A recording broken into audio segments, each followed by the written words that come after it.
Hey guys, I thought today we could discuss the future of the Forsaken.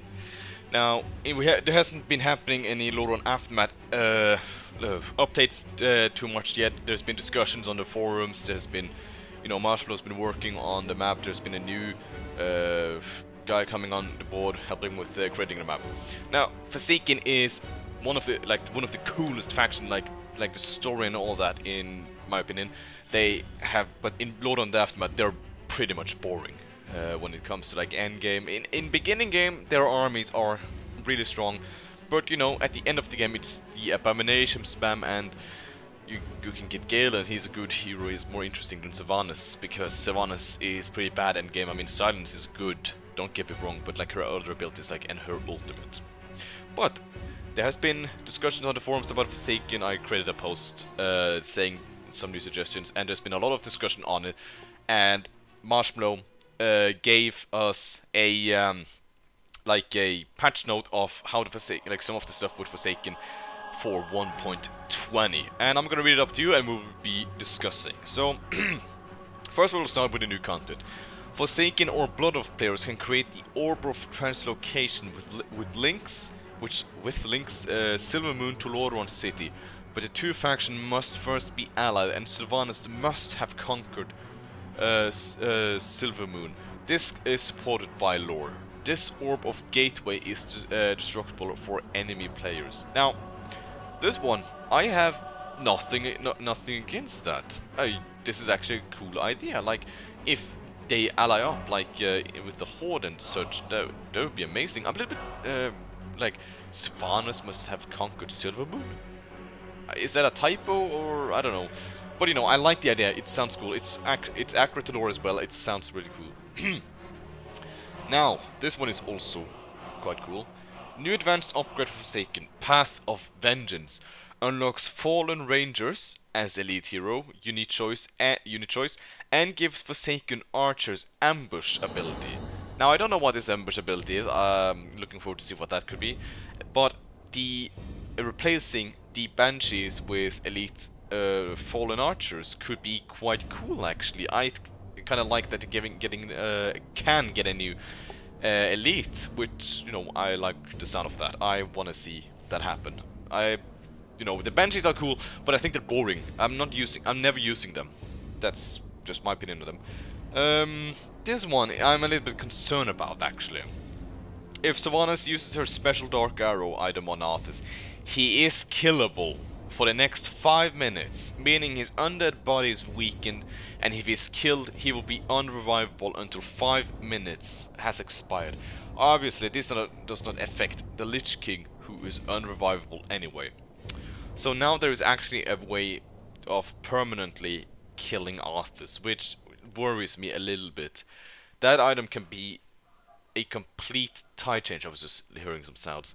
Now, before, like, of course, if you don't know, when you use the ability on Arthas, it deals 500 damage and cripples him for, I can't remember how long, it's not that very long, but it's like a good item to help kill Arthas. Like, getting the Lordaeron crown is not a good thing. Killing Arthas can be a tide changer for, like, the war between, like, Forsaken or whoever he's fighting, probably Scourge, since Arthas is there. And getting the Lordaeron crown is a good achievement. Destroying Arthas, like, could change the battle against, like, if you're fighting Scourge at the time being.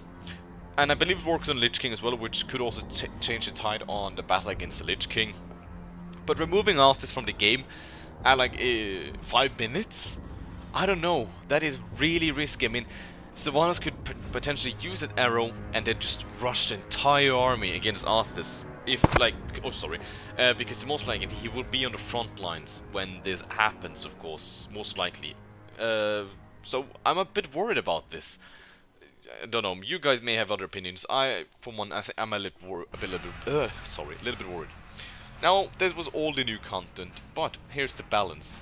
Sylvanas' silence spell cooldown has been increased by around 4 seconds. I don't mind that too much. I can understand why. Gold cost for Forsaken Archer has been increased from 15 to 16. It's okay. This one I like. Grand Apothecary Farinel's healing ability no longer heals enemy units.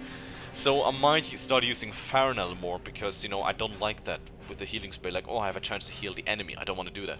So, you know, I'm fine. Farinel's Acid Bomb, Healing Spray, and Plague Cloud have also been buffed in general effectiveness. That's really good. The feedback ability on Banshees now requires Banshee Ritual, a special upgrade instead of its own upgrade. It doesn't matter too much to me. Ghost of Antonidas now uses undead upgrades, and his abilities have also been balanced. So I did not know this before, not too long ago, that you can actually possess the Ghost of Antonidas, which, you know, it's a kind of hilarious. He's in Lordaeron dungeons.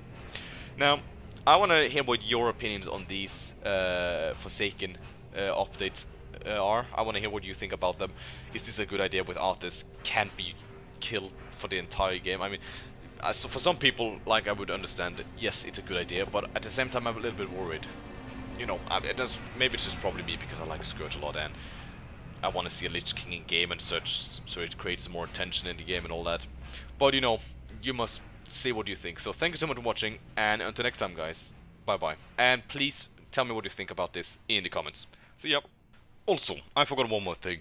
This is something that is not confirmed, I just saw it in the comments, which I want your opinion on as well, with the Forsaken. Which is a Path of Vengeance research. Sylvanas focuses her efforts on destroying the Scourge and recruits fallen rangers to Cathalas into her ranks. Gives you Vengeance Landing in Howling Fjord. Replaces all Sisters with Fallen Ranger elite units. Demi-Hero, High Executor, Anselm. Small army at Vengeance Landing. Forsaken Archer gets ambush like the Blood of Archers have. Is an ability I haven't seen then. Contractions, high gold cost, only available 20 minutes of the game, only available if Frozen Throne or Lich King is alive. So I would like to know what you think about that as well, because that sounds really awesome. And hope Marsh will see this video. And again, thank you for watching. Bye bye.